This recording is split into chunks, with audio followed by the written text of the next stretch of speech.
defect. Biology. Subverting it is the preservation of knowledge and experience. So practice as follows of AvTool will maintain vast libraries of lost or suppressed knowledge that other influences wish to suppress or destroy. Cool. Ooh, Cool. in your world, real quick, because I know a lot of factions, a lot of world settings, they have like gods have specific domains within the world, like they have their own planes of existence, or like little islands in the astral realm. How do your gods work? Like, do they have something similar?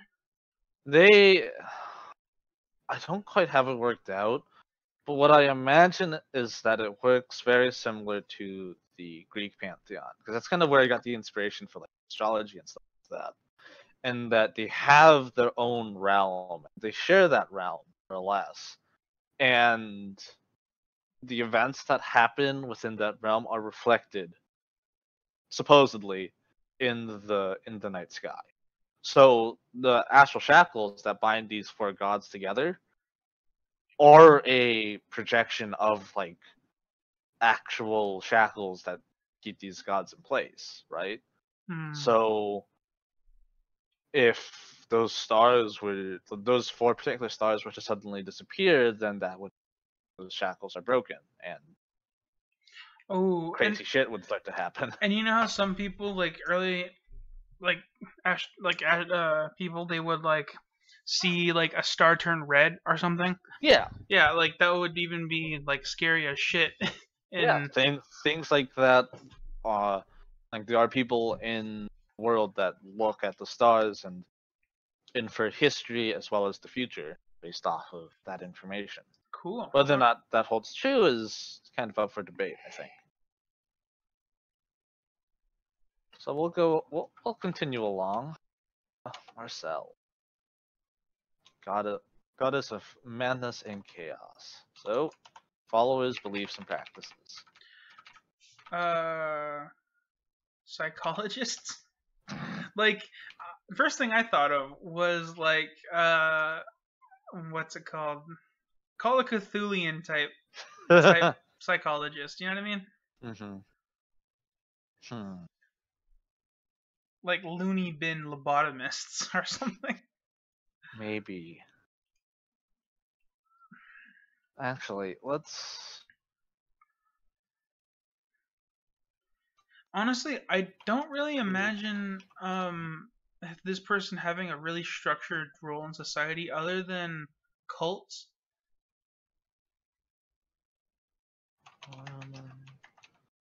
I'm gonna open a few references here. What other historical examples of? Ooh, I remember one of my friends. He had a. I don't really want to give away the name, but he had a really cool character that I loved. I think I used it in a campaign once with you. Wait. Norse I think is the correct word. There we go. Nordic, Norse. Oh, this is a shitty ass website. Nordic is specifically Elder Scrolls. Yeah, it'll be that one. Skyrim belonged to the Nords. Yeah, that's the wrong. That's not correct. And we'll do yeah. So fucking Wikipedia has. Oh, great. We'll see if we can find a reference. This is a useful skill. In terms of like chaos, what was the alignment of this god again? Chaotic evil. Oh.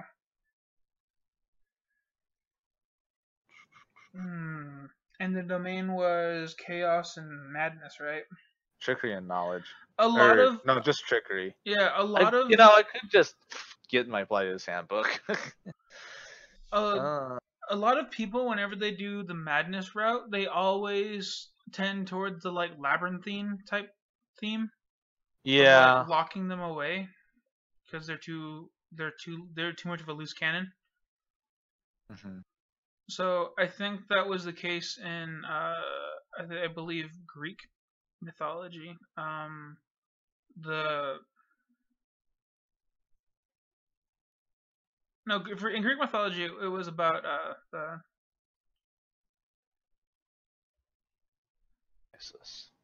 Take a brief look at this. Dionysus.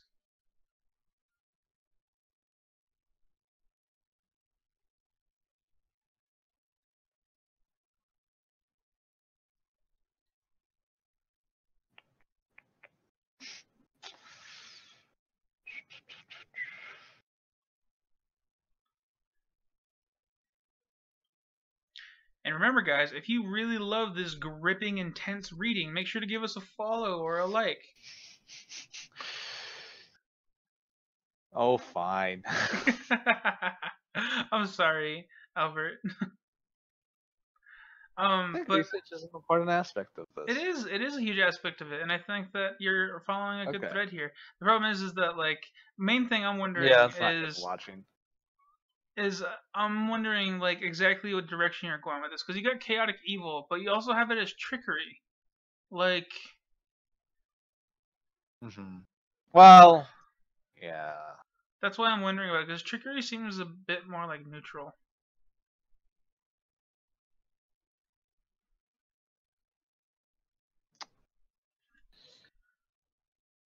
What was the symbol I had on it? Just Skillion. Okay. So we'll do followers.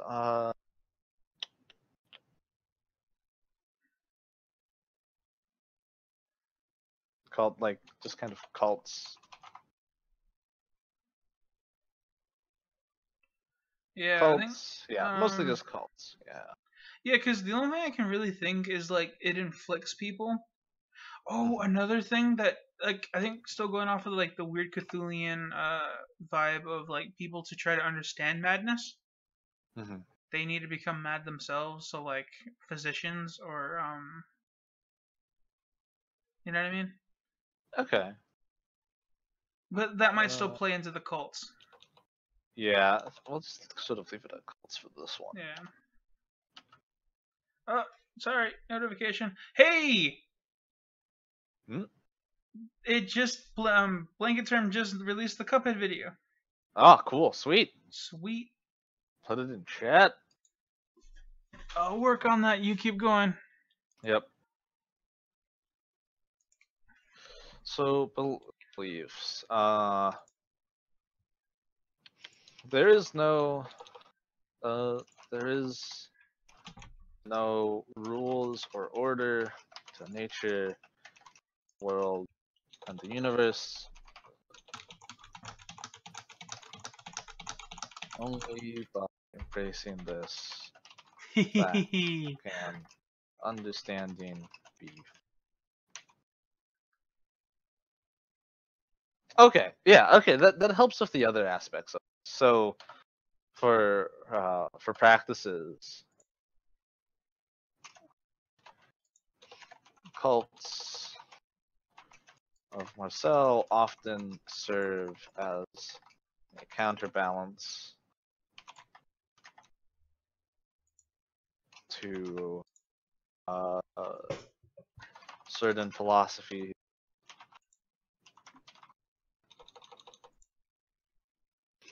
and beliefs.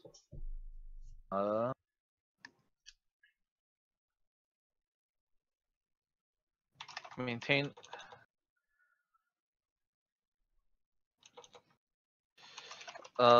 They present a worldview of an caring and random existence reality an uncaring and random reality. I like that. Yeah.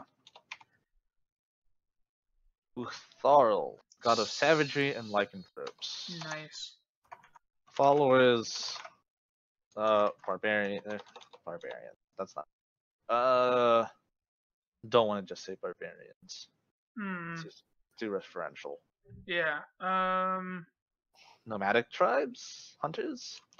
Not really. Yeah, I guess hunters.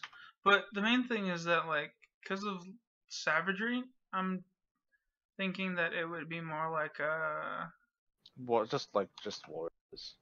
yeah. Hunters, warriors. Beliefs. The life of man is Hobbes quote. Hobbes. What? Thomas Hobbes. Wep, wep, wep, wep, wep. Okay. Yeah, we're referencing the Leviathan. Yeah. What's the quote? I don't know what you're talking about. I don't think I've read Hobbes, Hobbes. Leviathan, Brutish. Yeah, there we go. I'm not as a well-read individual because I came from a really shitty high school. Yeah, I know. Nature of man, the true nature of man is a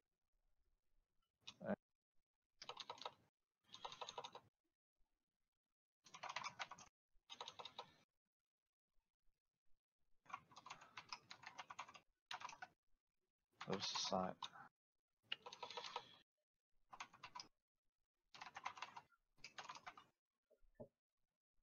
The natural state of man is that outside of structured society. Life is short, nasty, brutish, and short. Cool. So this guy is the god of savagery and lycanthropes.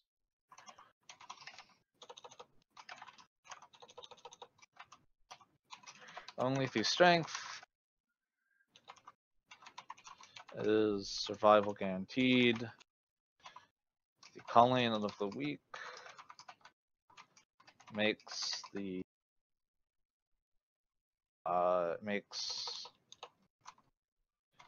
group as a whole stronger. Practices.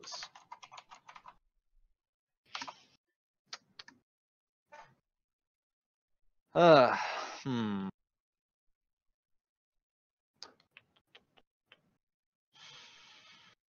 Practices.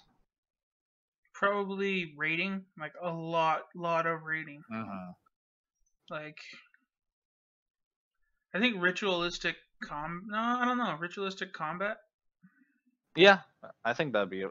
Yeah. Ritualistic combat and raiding. I think I'm okay with leaving that at. This is kind of a belief. This is a belief system that I am okay with being negative. Shrax, goddess of deception. Followers, politicians. Like that, like how you had that one planned out. Beliefs. Is that like only Practices. I think other things. charlatans? Yeah, charlatans. Loan sharks. Scammers. Con artists. I guess that's also charlatan.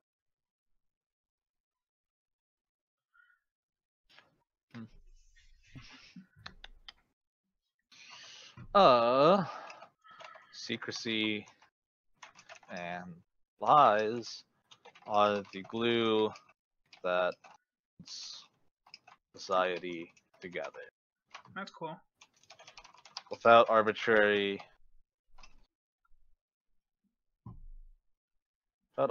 deceptions Hence, without arbitrary deceptions,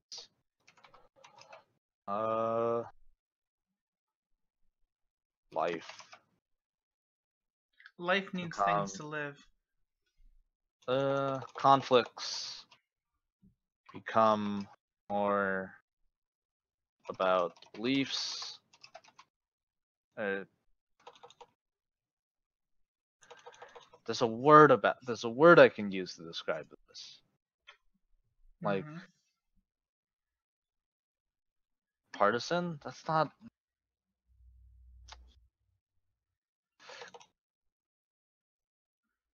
Conflicts of belief become more divisive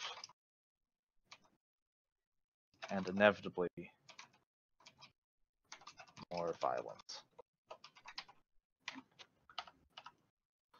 Practices. Never tell the truth. Followers of Shrex will often suppress information,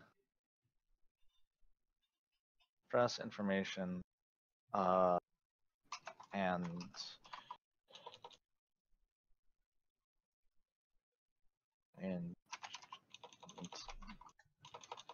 change truths in ways to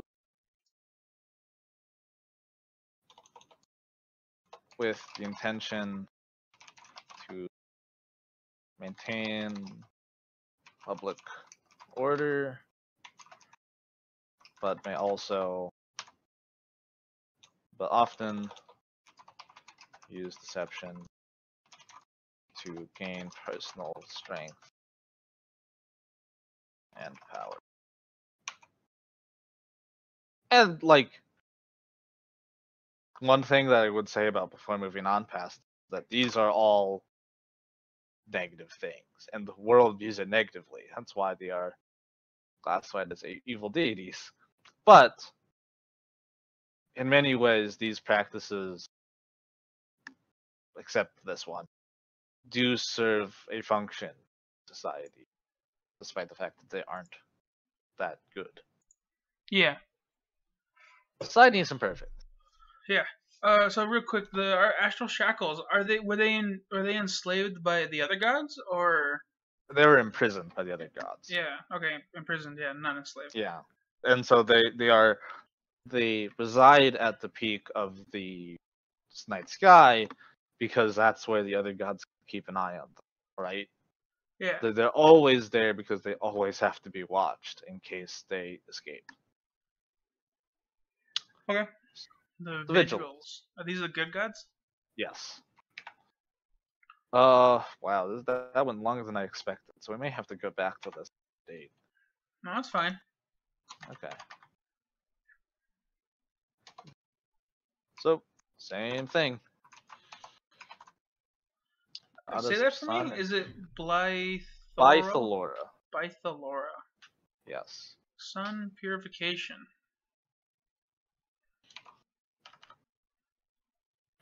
Followers.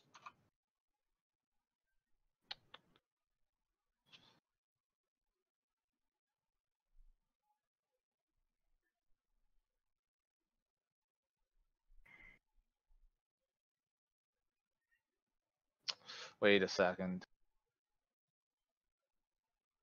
I have to change this. Wait. There you go. Because there's a sun god in the vagrant god, so it can't be sun. So it has to be light, more specifically. Okay. Oh. Purification.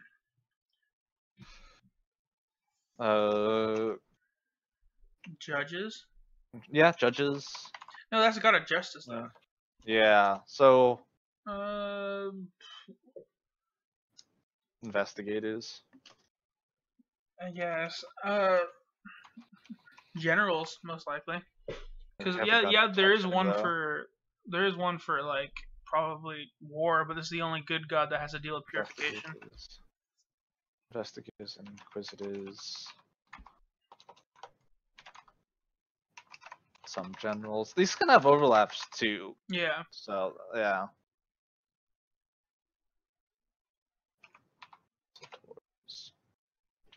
Some generals.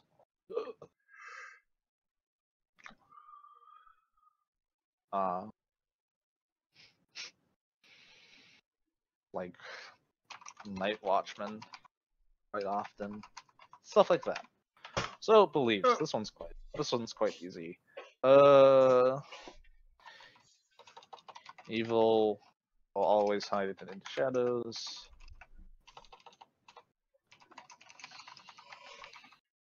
By searching for and rooting out these influences all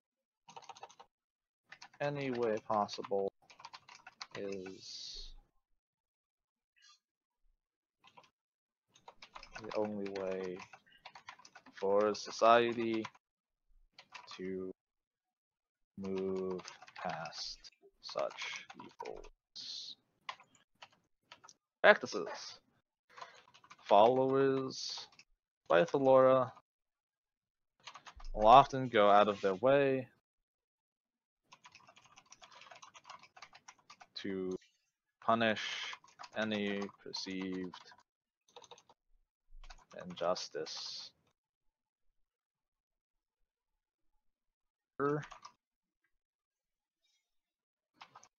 Injustice or subterfuge.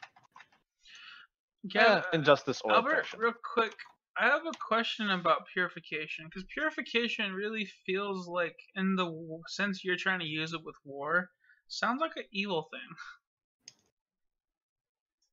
Yeah, I'm not a big fan of this god either. Well, so again, kind of getting back to like the Faerun thing.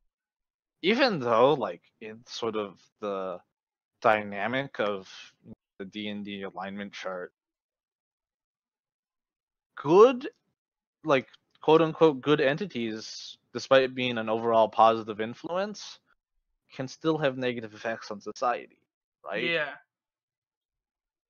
Things, yeah, I agree with that. Yeah, things don't always follow the alignment chart. So even though, like, strictly speaking, like the followers of this religion of Lythalora seek out like evil influences, this is the chaotic stupid god. So yeah, there you go. Like in some ways that can be beneficial, right? Sometimes it's the only way to fight against injustice, but sometimes you also, have witch hunts, and that's not great. Okay. I'm gonna move on. Thurian. This is the Justice. Yeah, this is the god that Don's character is descended from. Cool. Yep. Followers, judges, and lawmakers, leaders, political leaders. So beliefs. Laws and rules. Laws and the enforcement of those. Endowment. Of those laws are the glue of society. Pretty simple enough. Practices.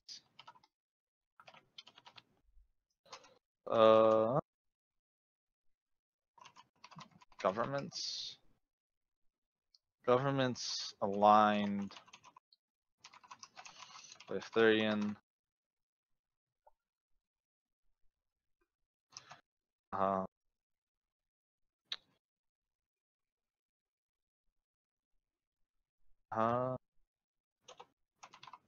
use rule of law to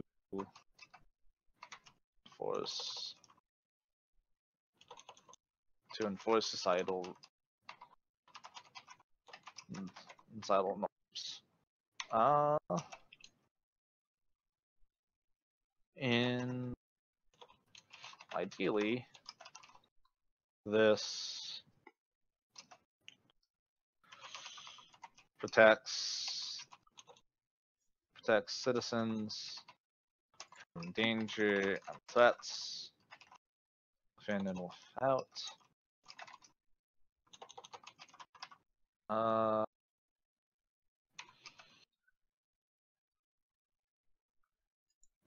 But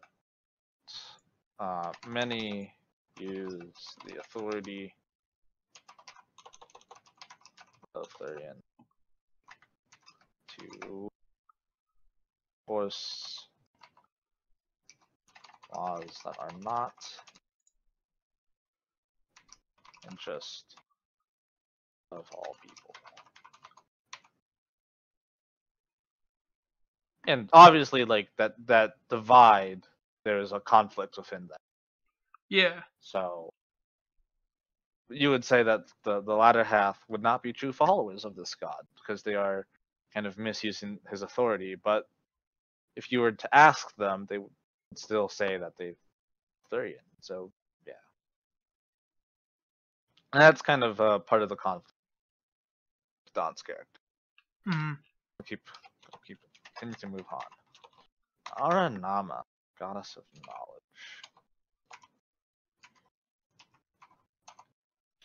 So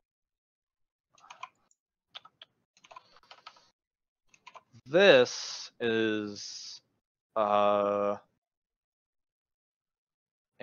interesting contrast with Avdul.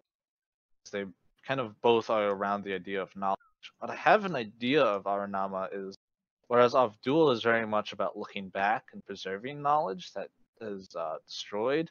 I like the idea of Aranama being more of like a science oriented and trying to discover new things. So Yeah. we'll sort of do that. Scientists and inventors. Oops. Through the discovery of the mechanics of the universe and the creation of beneficial technology,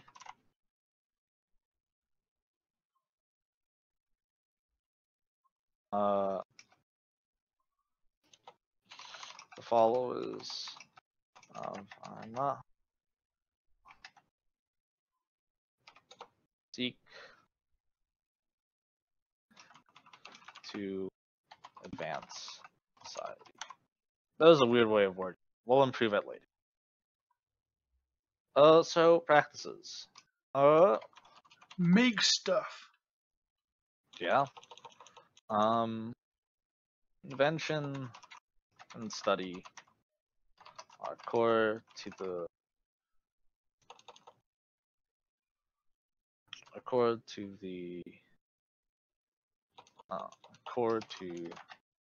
those influence.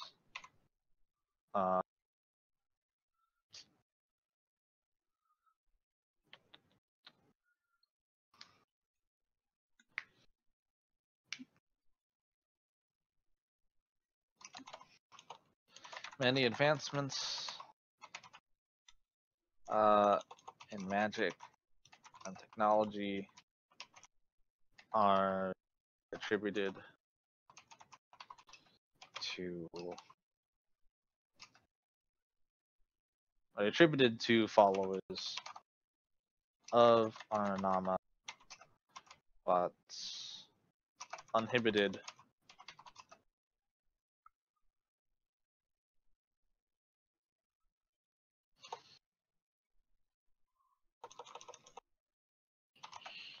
but many inventions and discoveries have unforeseen consequences.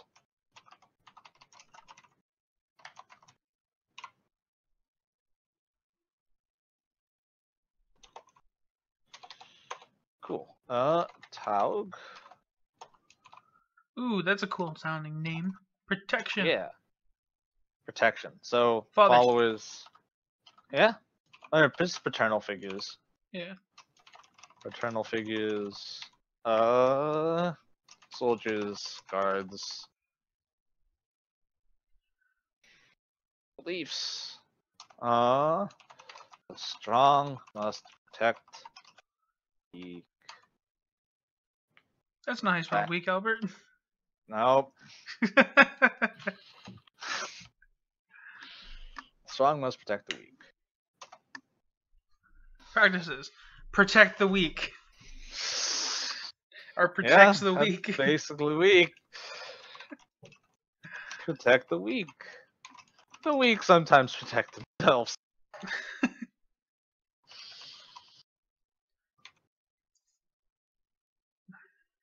Yeah, another thing that I think we can add into beliefs in this one is that someone who's protecting something is stronger than someone who's I like that. Yeah. Someone who is protecting something is stronger than someone who is not. I think in the one caveat we should add in there something they love or something like that. Something they love or dear to them. Yeah, I mean just general. I think this is fine. Okay, it's fine. Practices followers of Taug often man walls, garrisons to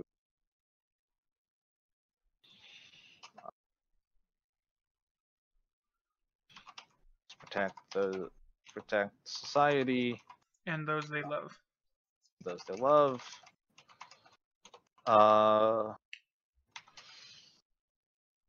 While others often become vigilantes.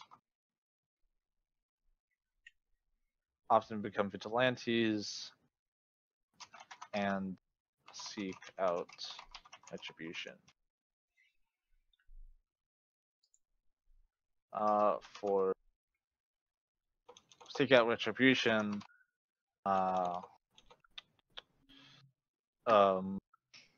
after failure.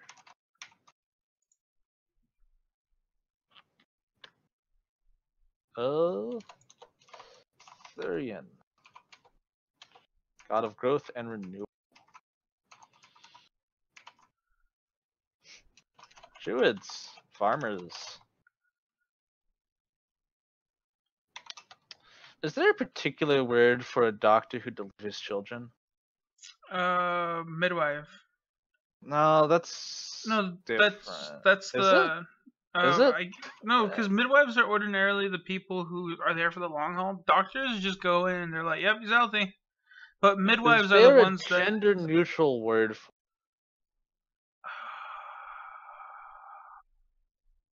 I don't know. I just know the word midwives. Gender neutral.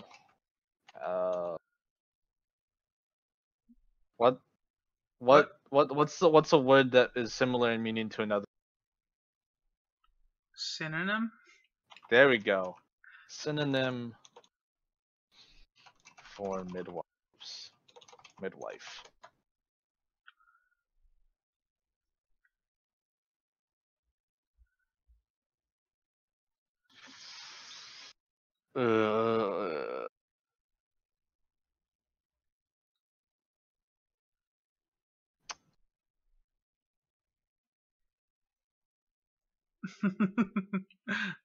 This shit's important, man. I know it is, but I'm just trying to think myself. I don't think I've ever heard a gender neutral version of midwives. I don't think there is one.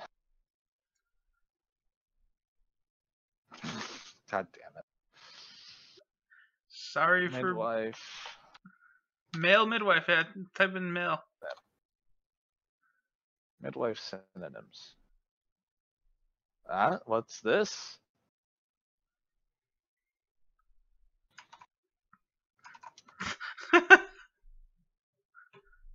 What?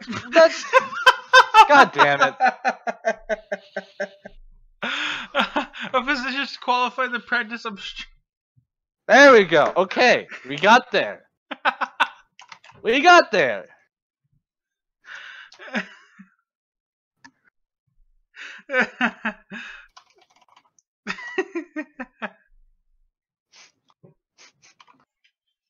Huh.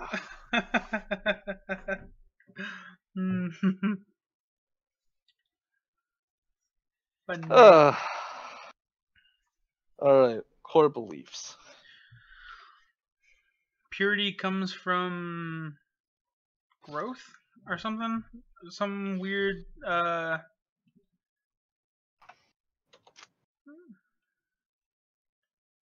Uh,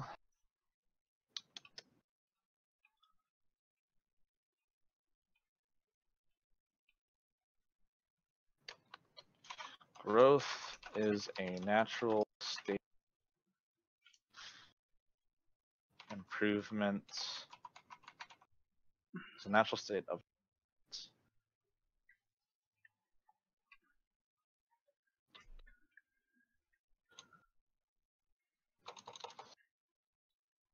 the purest state. The tabula rasa is the purest state.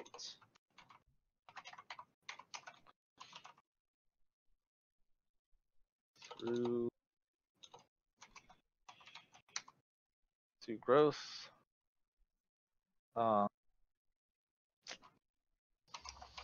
That may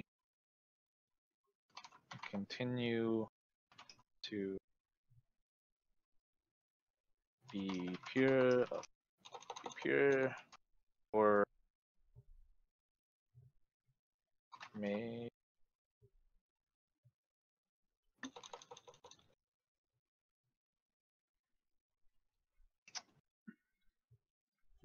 is the purest state, but growth is a natural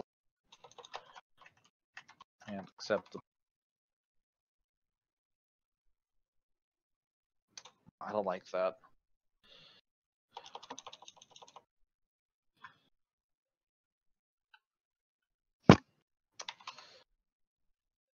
Undertakers, their funeral people.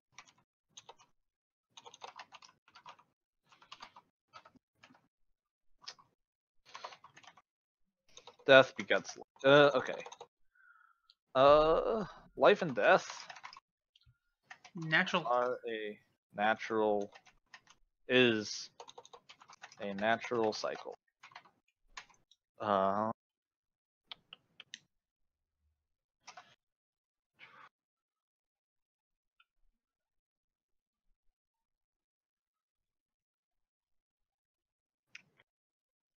And life, things grow, improve around them. In death, they feed and sustain the world around them. Practices. Followers of Thurin.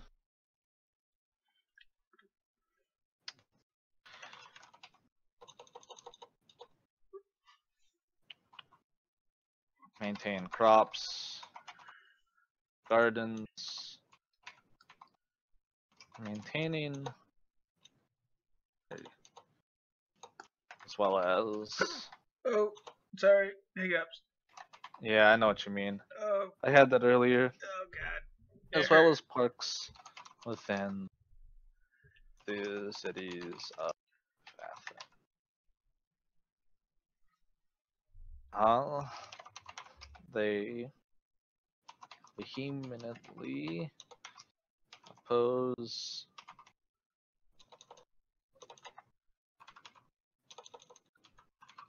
undead in all of their forms.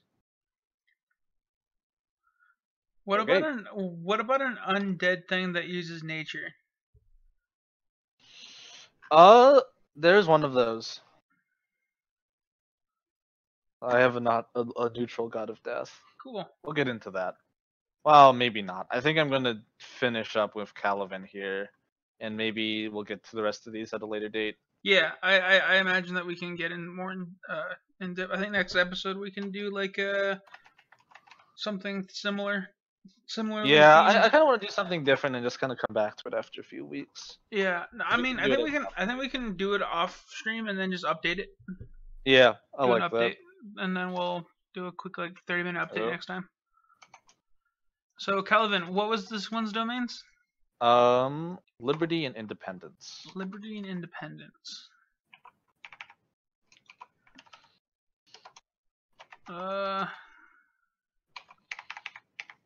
Revolutionaries. Freedom fighters. Politicians. Yeah. Man is naturally good.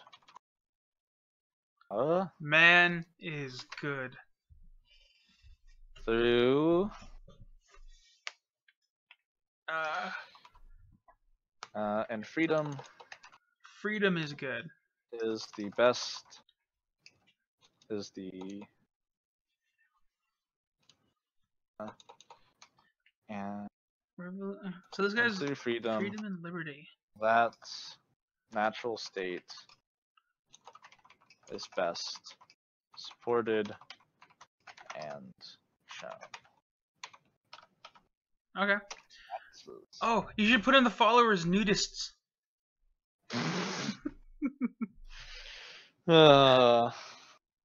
It works, doesn't it? Kinda. Nudist colonists. Followers of Calvin Actively seek. Yeah. Will actively seek out oppressive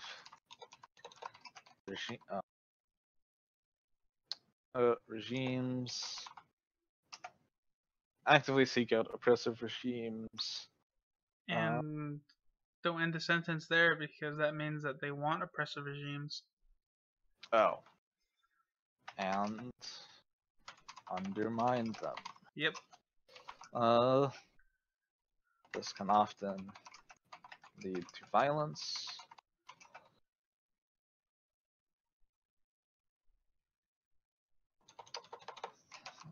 Through any means. Yeah, that looks good. Yeah, okay. That's fine. It's good. Yeah, so do a quick recap. Yeah, so we've done the primary good and primary evil deities, and we've kind of fleshed out their core followers' beliefs and practices. Yep. So we started can off go with into more details at a later date, but this is good. Yeah, it's good. I think one thing I would like to go over just like before we go is we have these two factions. And we also have other factions that I'm going to add into this at a later date. So I think many of these would associate themselves with gods. Cool. So I think we'll quickly add that to. Actually, I wanted to do like a little segment out there. And I don't mind if we go over because there was a lot of breaks. I'm going to do a little. We'll do a recap. So, anything else to add specifically with just your section? No, I think that's it. Okay. All right. So we did the astral shackles and the vigils. So the astral shackles are chained gods that are evil in nature, and then the vigils are the people who actively seek to do good? Question mark. Yeah. So in terms of the astrological terms, the astral shackles are at the peak of the night sky, and the vigils immediately surround them, watching over them so that they don't escape. Cool. Nice. Okay, then I'm gonna transition over to my screen, and then we'll do the episode. I mean the stream recap. So sure. We can do. You switched over already? No, I'm still bringing up my stuff. Just hold on. Do. To manually reboot later.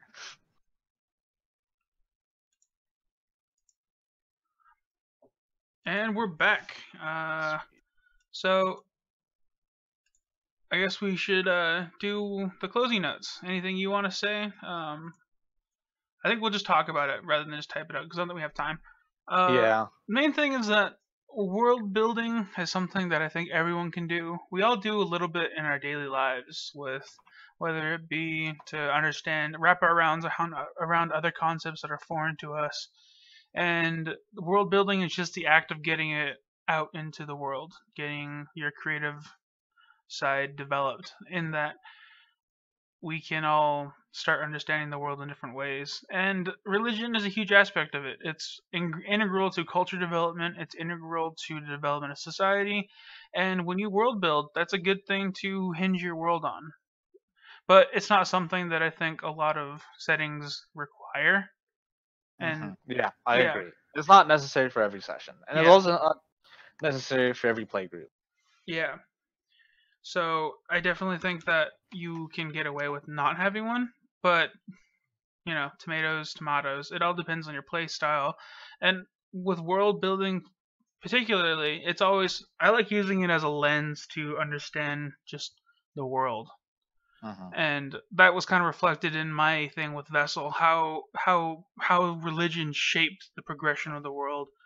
And with Years, it kind of felt like Years was all, it was based off of like the RPG style of like gods just exist. Yeah. I mean, so the ultimate goal for mine is that you have a creation story that associates these gods with these beliefs, and that sort of, but that's mythology. Largely speaking, that kind of thing doesn't actually happen. And like, what came, the question is like kind of what came before, the stories or the ideas, right? And that's I think that's an interesting question to ask ourselves about our own history. But in terms of like designing it for the world and for the actual play, we're doing it, the beliefs coming before the stories. Yeah. Yeah. And that's a pretty cool way to look at the world, especially when you're having to deal with things going on in personal lives and all that sort of stuff. Yeah. So world building's about just building. Like, there's no right or wrong way to do it. It's just sometimes it just takes a different mindset to look at it. Yeah, we are by no means authoritative on this subject. No. Honestly, we both have vastly different ways to build worlds. So, and Yeah.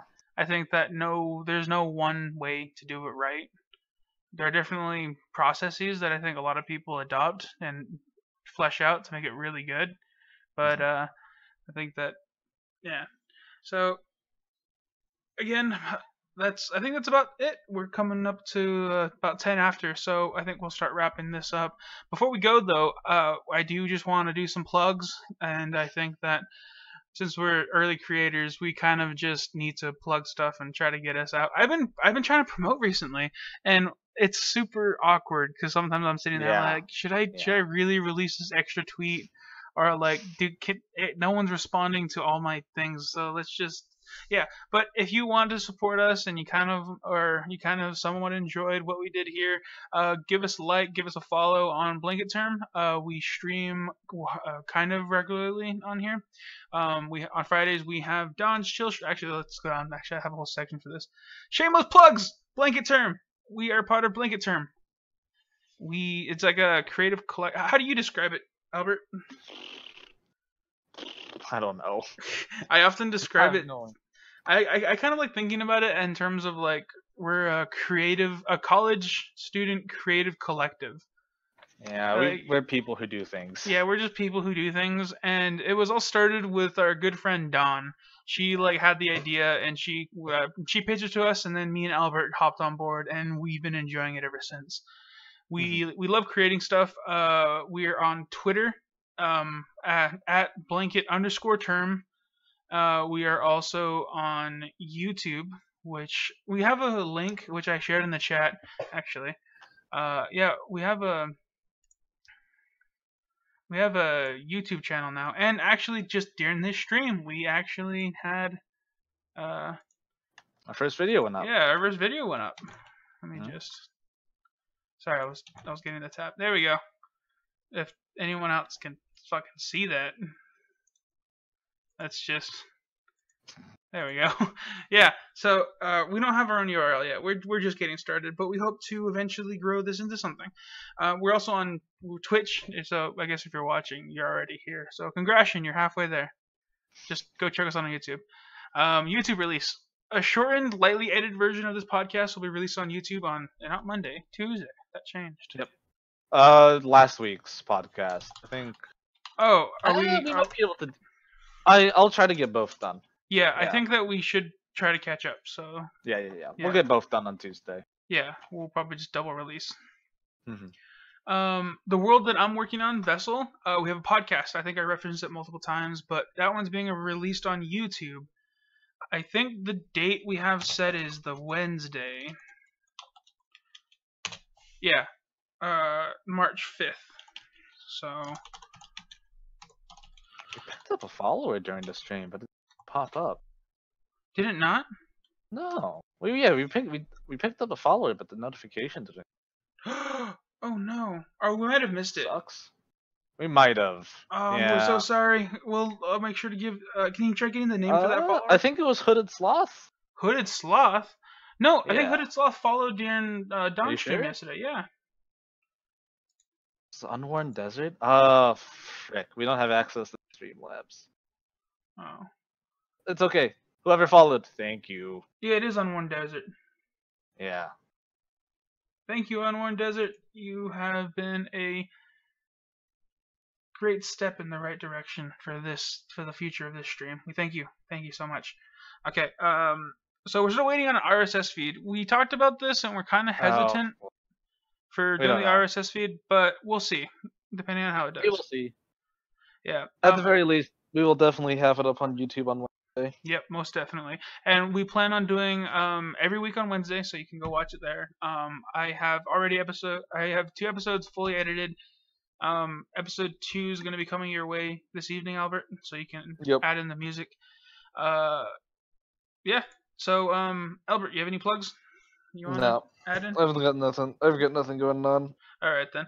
As for me, I stream every day at 10 a.m. Mountain Standard Time. Like I'm binging Stellaris right now. I have a huge problem.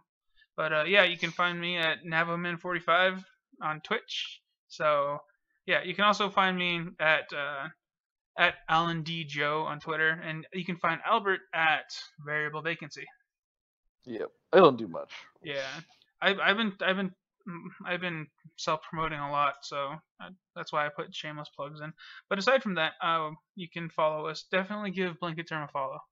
Like, we need to start getting greatly appreciated. Some people coming in, and honestly, it's just super fun just creating the content. But we get bogged down with stuff, and then we get like disheartened. And being a creator is not easy sometimes. So follow, like, retweet, subscribe, email, whatever you can do to get the word about Blanket Term in this show. But aside from that, thank you for watching, everyone. Hope you guys have a great day. Oh, that's kind of a downer, Albert.